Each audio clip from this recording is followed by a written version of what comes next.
Hello, my name is Tommi Viljakainen, and I'm a foreign language teacher in Elimäki, Finland. If we look at the education system in Finland and in other places too, we find that it is quite fractured and hierarchical.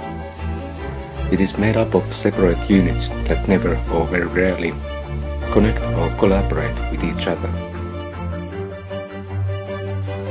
My mission in the school world is to create and disseminate an organic system that adapts to its environment and breaks down all the unnecessary barriers to the free flow of learning.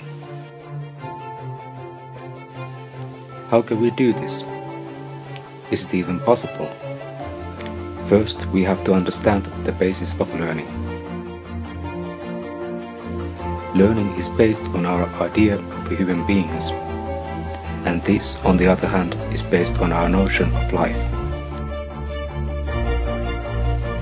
I find it quite misleading that our education system approaches life almost solely from a conceptual or intellectual perspective. There is so much more to life than words and imaginary dilemmas. We can start by taking a few deep breaths and see what needs to be done. Like the saying goes, it is time for us to come to our senses.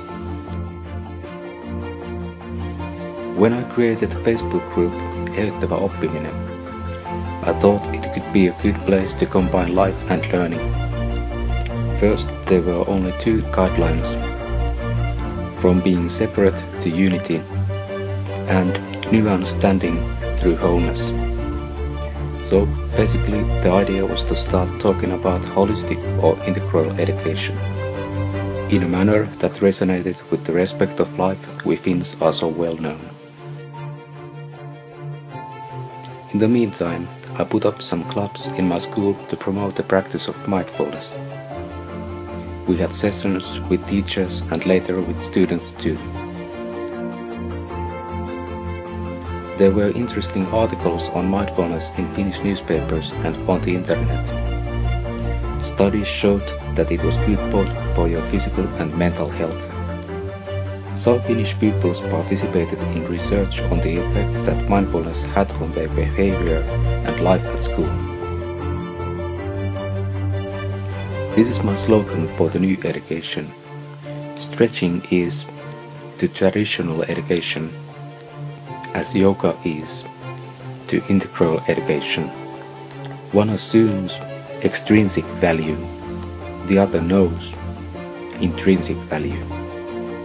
So the basic idea is to know life and be happy with it. And there really is no reason why not to be. As Hamlet asked the famous question, to be or not to be? That is indeed the question we need to ask ourselves in the education field we are living today. How should we put life first? It is an easy task, and it is also an endeavor that doesn't render back the one who sets out to this journey.